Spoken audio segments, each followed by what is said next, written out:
This afternoon on The Marketplace, we're asking how accountable are the managers of Ghana's oil and gas sector. We'll engage the Public Interest and Accountability Committee on this honest and frank discussion. Also, is a pension scheme for cocoa farmers enough to end the age-old canker of endemic poverty among small-scale farmers in the country? We'll be joined by the 2019 winner of the International Cocoa Awards. Plus, ahead of the polls on Monday, we're at some market centers in Accra where the sale and demand for party paraphernalia slowly picks up. Hello once again, I'm Charles Ayete, glad to have you. Let's take a short break. We'll be back with the details of these stories and more.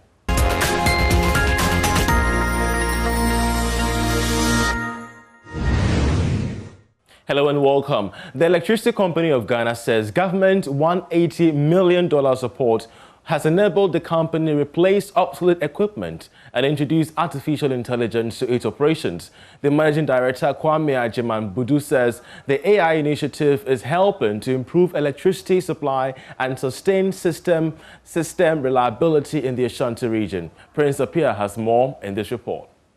The group of engineers, led by the managing director of the Electricity Company of Ghana, visited 6 newly constructed substations of the company at Barakese Dam, Offenso, Bekwai, and Asante Mampong. The others are Konongo Bulk Supply Point Rehabilitation Works and the rehabilitation and expansion of the Aguna Switching Station. Kwame Ajiman-Budu is the managing director of ECG. We've completed some substations just to make sure the services here in Ashanti region are reliable and also sustainable. When you look at Barakese Dam site, where we visited yesterday, we have a new substation that costs us about 21.0 million Ghana cedis. 21 million Ghana cedis. At the Offenso, the primary station cost us 50.4 million. And then Mampong Ashanti also cost us 63.6 million Ghana cedis. When you look at Konongo Bulk Supply Point, it also cost us 12 million. And the Bekwai here, where we are right now, is about 17.4 million. And the last but not the least, Aguna Switching Station cost us 11.2 million Ghana cedis. In total, we spent almost close to 180 million Ghana cedis just to make sure the good people of Ashanti region get enough power to do their business and other things. In the wake of Monday's election, management of ECG has assured the country of constant electricity supply. We will make sure, as we always do, we will make sure to have a continuous and reliable power from now through the election, through Christmas and beyond. But what I would like to envisage is that if there's a fault, sometimes there are local faults, a fuse blown, a dropper card, please call our customer service center right away so we can attend to the fault. We assure the general public that there will be no light of during this season and beyond. The power provider says more ICT innovations will be rolled out to improve its system. The meter maintenance system, we have multiple of meters in our system. Each has its own software and application. We are working with MEDA, and we will have one common platform whereby anybody can purchase credits at any time, at anywhere, which will be a good thing. That means any meter supplier can come in with a meter and go. Bring your meter, plug and play, and we just plug into our system and we will take care of the rest. Prince Appiah reporting. Now, these are promising moments for cocoa farmers across the country. The president has launched a pension scheme for the country's 1.5 million cocoa farmers. The pension scheme will enable cocoa farmers to make voluntary contributions towards their retirement, whilst Cocoa Board has also made a supplementary contribution on behalf of the farmers as well. Now, this initiative follows an increase in the living income differential of $400. We want to find out how this impacts the life of the ordinary cocoa farmer. And for that, joining us via Zoom is the Chief Executive Officer of Kobo Farms and winner of the 2019 International Cocoa Awards, Samuel Tete Kobo. We're so grateful, sir, that you joined us. I hope you're doing well. Enjoying grace of the Lord, and thank Joy for all that you've been doing for this nation. Thank you very much. Grateful. Now, does a pension scheme and an increase in the living income differential address the endemic poverty of many cocoa farmers in Ghana? Well, I just want to say thank you to the President for launching this important scheme at this time.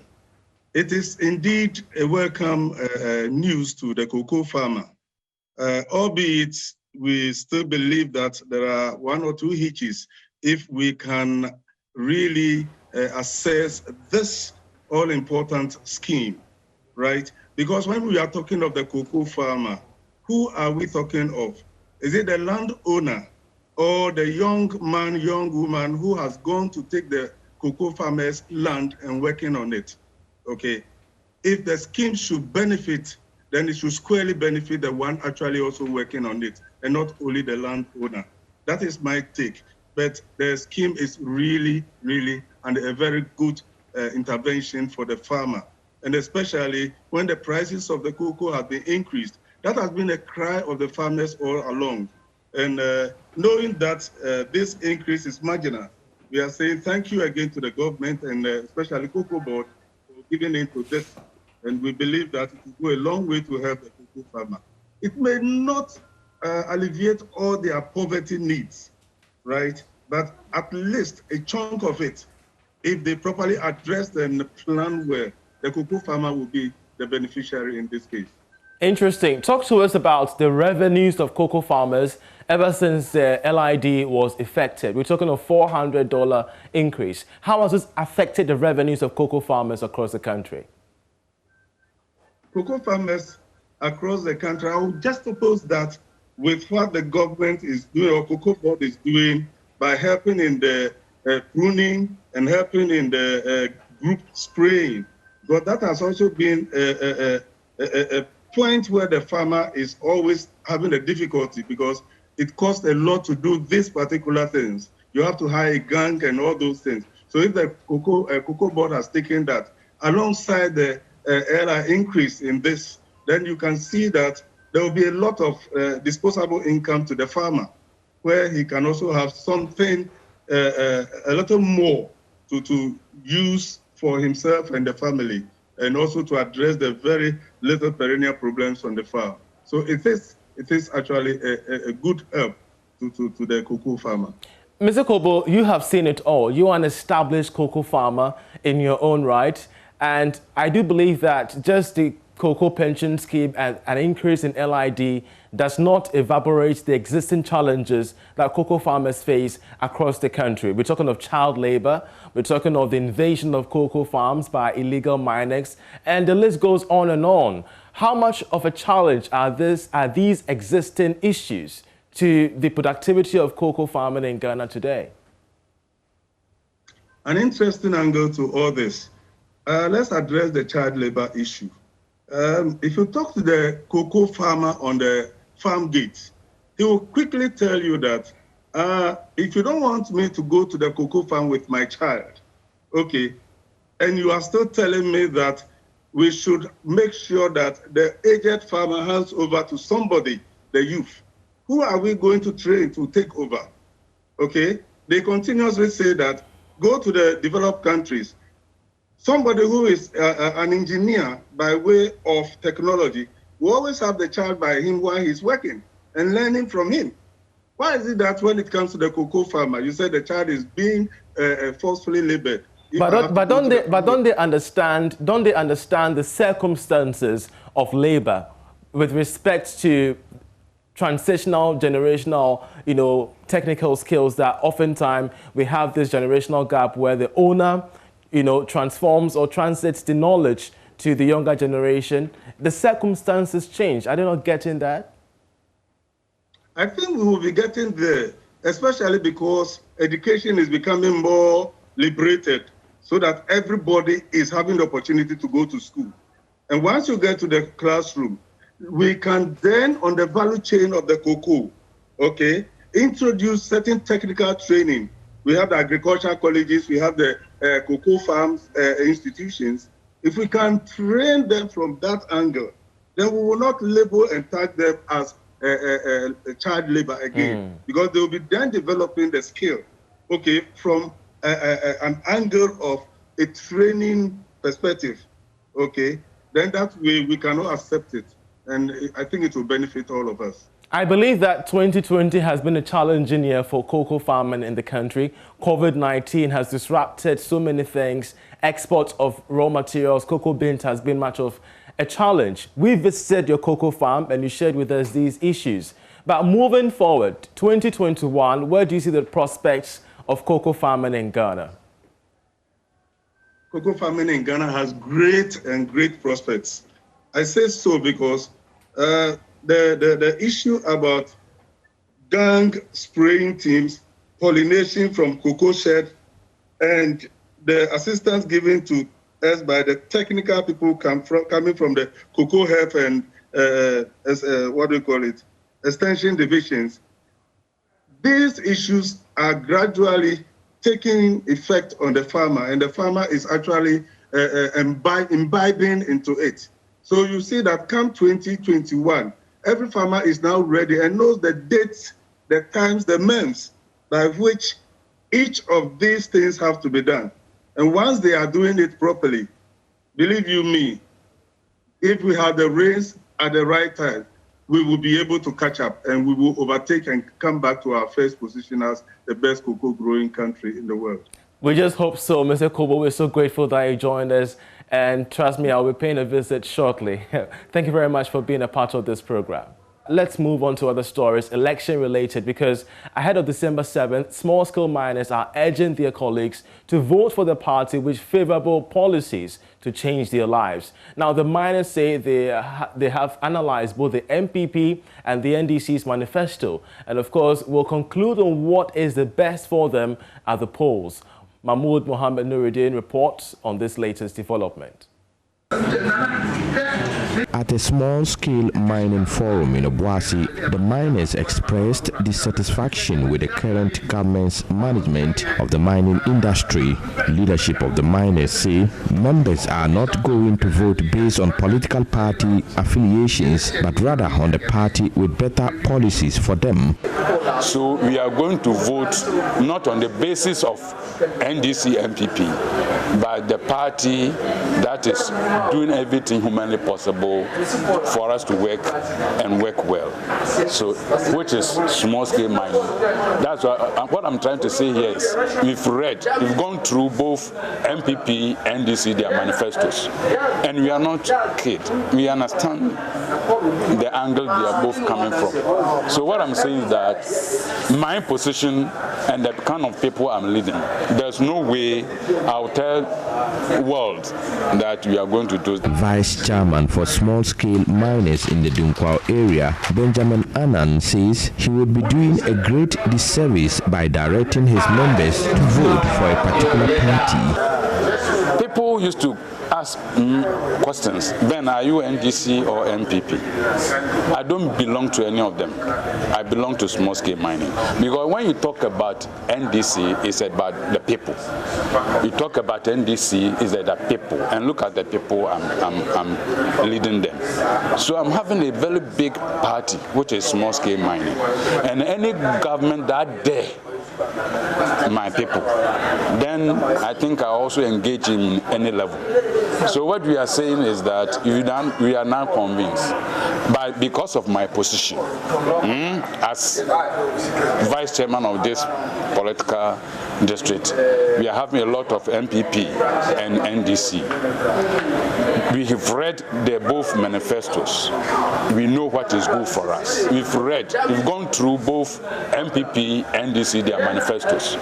And we are not kids. We understand the angle they are both coming from. So what I'm saying is that my position and the kind of people I'm leading, there's no way I'll tell the world that we are going to do. We know what is good for us. Mr. Annan says they are still waiting for the leadership of the governing MPP to further explain the party's manifesto.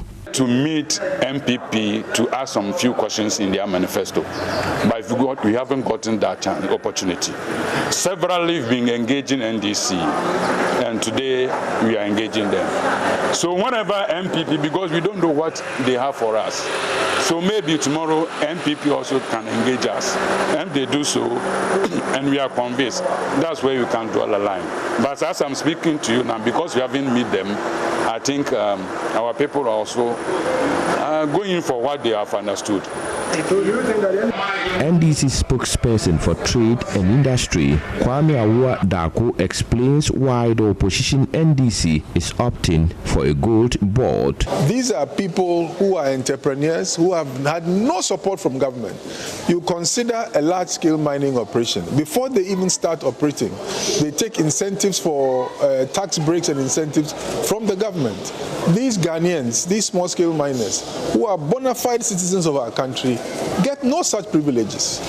So the idea or the essence of the gold board is to structure them in such a way that they can also access the initiatives and the benefits of some of the larger scale mines, so that their productivity can be increased and their contribution to Ghana can be recognized.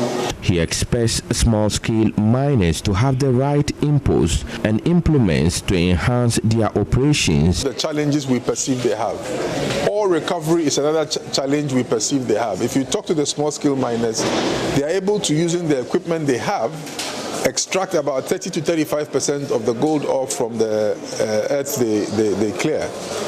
We believe that if you give them the right inputs and implements, just like we give to our cocoa farmers, we can increase their ore production or ore recovery to 89–90% and above. The forum on empowering small-scale miners through the Gold Board was attended by small-scale miners across the country. A report by Mohammed Nuruddin.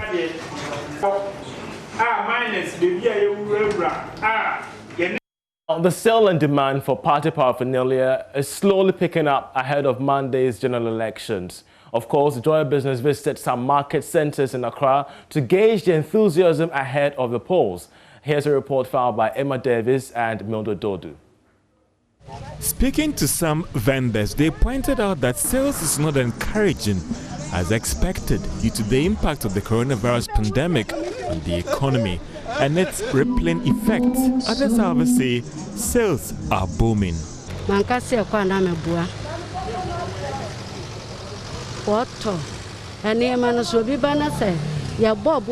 I'll be telling lies if I say business is not booming. Customers do not mind the price if they really like the paraphernalia. But for the pandemic, we would have had much better sales. I've been selling for 20 years. All year round, sales are gradual. But when the election is getting closer, they buy as expected. Oh, I feel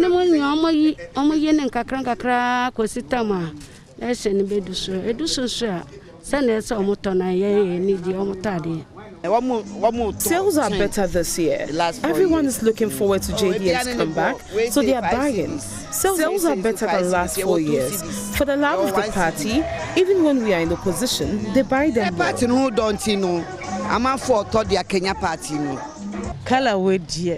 This party, even the colors attract customers. So whether we are in power or opposition, they still purchase our products. Despite the COVID, they still buy.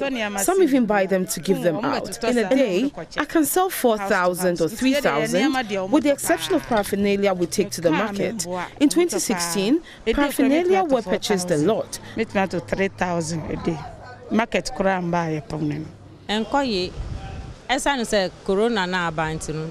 Due to the coronavirus, business is not booming like we expected. In previous years, it would be difficult to talk because I would be busy. Trade was 10 times better 4 years ago compared to this year. If we win, the price of the paraphernalia would not be affected. The paraphernalia ranges in prices from 50 Ghana cedis to 20 Ghana cedis. 150 Ghana, it be a 70 Ghana, it be a 50 Ghana, it be a 40 Ghana. Saba abesi 20 cedis. Profit this year and I make and first year fine. Profits na good. A business. Meanwhile, James Malik Blim, owner of a printing press and a publisher, says COVID-19 has rather come as a blessing in disguise since the political parties had no option but to print paraphernalia, shirts and books locally instead of traveling or importing these items from overseas. This year looks quite better, even though it became very competitive. We have more unofficial printers also in the system, people who awarded the contract even to themselves and beat the price down unnecessarily. So you are compelled to do something. So we managed to do something. But I may say this time, the way the job comes, it comes through a very long chain. Are you getting me? By the time it comes to you, because you are the professional, at least you just have to handle and get something for fuel. Me, for instance, I have closed down my sessions. It has, because I couldn't pay the workers. Already we were struggling before the COVID came. And you can't keep the workers and pay them. Some of them are with families, so how do you sustain them? Thank God, God in disguise. In another form, as I said, politicians should have sent most of this printing outside. And it has worsened the situation. Now that they are not flying, we ought to do it. So, in a disguise, at least, we can say that those who keep faith with us and stay, at least, we're surviving. Paraphernalia in different party colors tend to add some spice to the campaign, since many electorates tend to brand themselves in their party colors. But this year appears to have not witnessed the electrifying atmosphere by the party faithfuls branded in party colors. The economy of elections indeed. Let's take a short break. We'll be right back with more stories.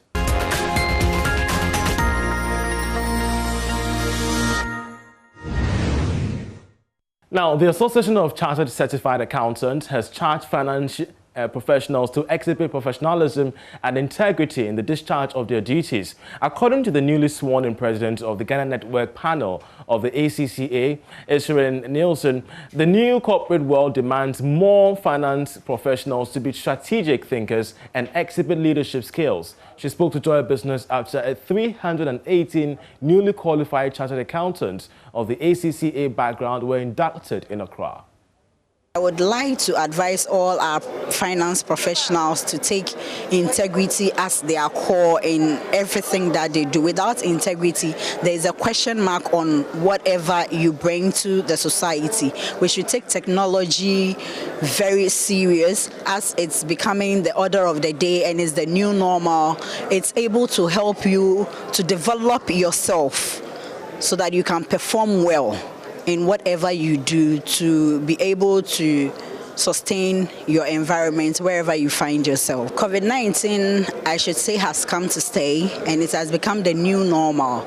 So we need to diversify the way we do our things. We should employ more of technology in building our society and our economy. And I think it's going to help us when we factor in our small-scale, medium enterprises, we factor in our unofficial workers like the market women and others, and give them the support that they need to also build their industry. And I think it will help us to recover from the COVID-19. That's how we end this edition of The Marketplace.